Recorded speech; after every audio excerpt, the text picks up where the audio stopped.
ये हैं Warren Buffett के गोल्डन वर्ड्स, जिनका नाम सक्सेसफुल इन्वेस्टिंग का दूसरा नाम है।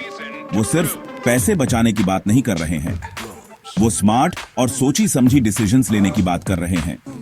बफेट, जिन्हें ऑरेकल ऑफ ओमाहा भी कहते हैं, उन्हें दुनिया के सबसे सक्सेसफुल इन्वेस्टर्स में से एक माना जाता है। उनकी दौलत रिस्की बेट्स और जल्दी अमीर बनने वाले तरीकों से नहीं बनी। ये बनी नॉलेज, पेशेंस और उन बिजनेसेस की डीप अंडरस्टैंडिंग से जिनमें उन्होंने इन्वेस्ट किया। उनका पहला रूल, कभी पैसा मत गंवाओ। सुनने में सिंपल है पर बहुत गहरा मीनिंग रखता है। ये आपके कैपिटल को बचाए रखने के साथ साथ ग्रोथ की इंपॉर्टेंस को हाईलाइट करता है। ये रिस्क्स कम करने और कैलकुलेटेड डिसीजंस लेने के बारे में है जो लॉन्ग टर्म में आपके इन्वेस्टमेंट्स को प्रोटेक्ट करें। ये रूल लॉसेस से पूरी तरह बचने के बारे में नहीं है। इन्वेस्टिंग की दुनिया में ऐसा पॉसिबल नहीं है। ये आपके डाउनसाइड को कम करने और ये इंश्योर करने के बारे में है कि जो भी लॉसेस हों वो मैनेजेबल और रिकवरेबल हों। मिलिए अर्जुन से, एक यंग प्रोफेशनल जो अपनी सेविंग्स बढ़ाना चाहता था। मैंने शेयर मार्केट में रातों रात बनने वाली दौलत की कहानियां सुनी थी। मैंने अपनी किस्मत आजमाने की सोची और अपनी सेविंग्स का एक बड़ा हिस्सा एक ट्रेंडिंग टेक स्टॉक में लगा दिया। अर्जुन के लिए दुर्भाग्य से उसने होमवर्क नहीं किया था। उसे कंपनी के बिजनेस मॉडल या फाइनेंशियल्स की समझ नहीं थी। वो हाइप और जल्दी रिटर्न्स के प्रॉमिस में बह गया। जैसे ही स्टॉक ऊपर गया वैसे ही नीचे भी आ गया। कंपनी का परफॉर्मेंस एक्सपेक्टेशन से कम रहा और इन्वेस्टर्स अर्जुन समेत घबरा गए और बेच दिया। मैंने बेबसी से देखा कि मेरा इन्वेस्टमेंट घट गया। मुझे एक कड़वा सबक मिला, बिना समझे इन्वेस्टिंग करना अपने फ्यूचर के साथ जुआ खेलने जैसा है। अर्जुन की कहानी एक याद दिलाती है कि बिना नॉलेज के इन्वेस्ट करना डिजास्टर का फॉर्मूला है। ये बफेट के पहले रूल की इंपॉर्टेंस को दर्शाता है, इन्फॉर्म्ड डिसीजंस लेकर अपने कैपिटल को प्रोटेक्ट करना। बफेट का पहला रूल सिर्फ लॉसेस से बचने से बढ़कर है। यह कैपिटल प्रिजर्वेशन के माइंडसेट को अपनाने के बारे में है। यह समझने के बारे में है कि इन्वेस्ट किया गया हर रुपया फ्यूचर अर्निंग्स का पोटेंशियल रखता है। ऐसे सोचो, अगर आपका इन्वेस्टमेंट 50% कम हो जाता है तो उसे ब्रेक इवन करने के लिए 100% गेन चाहिए। ये रिकवरी का एक मुश्किल रास्ता है, इसलिए लॉन्ग टर्म सक्सेस के लिए बड़े इरिवर्सिबल लॉसेस से बचना क्रूशियल है। ये प्रिंसिपल यंग इन्वेस्टर्स के लिए खास तौर पर इंपॉर्टेंट है। उनके पास टाइम है जो कंपाउंडिंग के लिए एक पावरफुल टूल है। जितनी जल्दी आप वाइजली इन्वेस्ट करना शुरू करेंगे, आपके पैसे को ग्रो होने के लिए उतना ही टाइम मिलेगा। याद रखें, इन्वेस्टिंग एक मैराथन है, स्प्रिंट नहीं। ये कंसिस्टेंट, इन्फॉर्म्ड डिसीजंस लेने के बारे में है जो आपको लॉन्ग टर्म में बेनिफिट करेंगी। मार्केट डाउनटर्न्स होना निश्चित है। ये डरावने हो सकते हैं, खासकर न्यू इन्वेस्टर्स के लिए, लेकिन वॉरेन बफेट इन्हें अपॉर्चुनिटीज के रूप में देखते हैं। वॉरेन बफेट, जब दूसरे लालची हों तो डरो और जब दूसरे डरें तो लालची बनो। जब मार्केट्स गिरते हैं तो कई इन्वेस्टर्स घबराकर बेच देते हैं, अक्सर लॉस में। बफेट हावेवर काम और रैशनल रहते हैं। वो इन डिप्स का इस्तेमाल अंडरवैल्यूड कंपनीज को खरीदने के लिए करते हैं, जिन कंपनीज में वो लॉन्ग हॉल के लिए बिलीव करते हैं।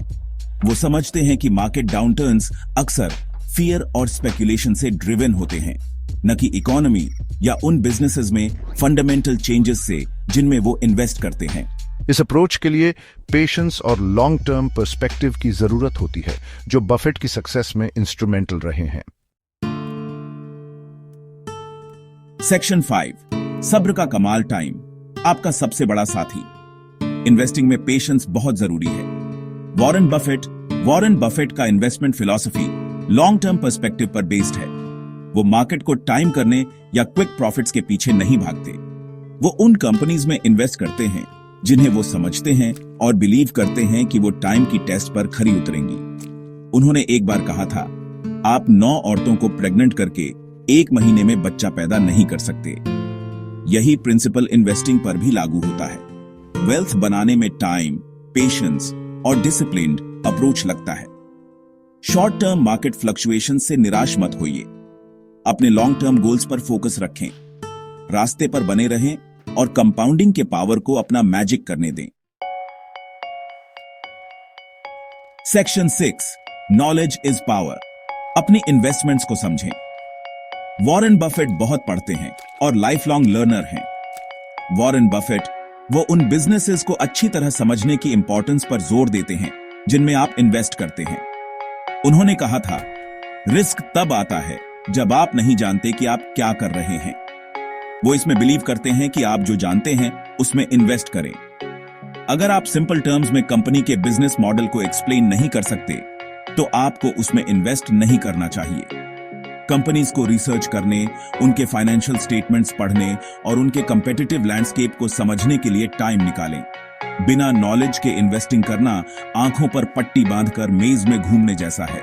आप लकी हो सकते हैं, लेकिन ज्यादा चांसेस हैं कि आप रास्ता भटक जाएं। नॉलेज से खुद को इक्विप करें और इन्फॉर्म्ड डिसीजंस लें।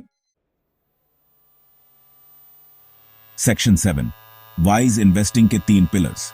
सीखो बफेट से। तो आप वॉरेन बफेट की विजडम को अपने इन्वेस्टमेंट जर्नी पर कैसे अप्लाई कर सकते हैं? यंग इन्वेस्टर, नॉविस इन्वेस्टर्स के लिए 3 की टेकअवेज ये हैं। 1, बिजनेस को समझो।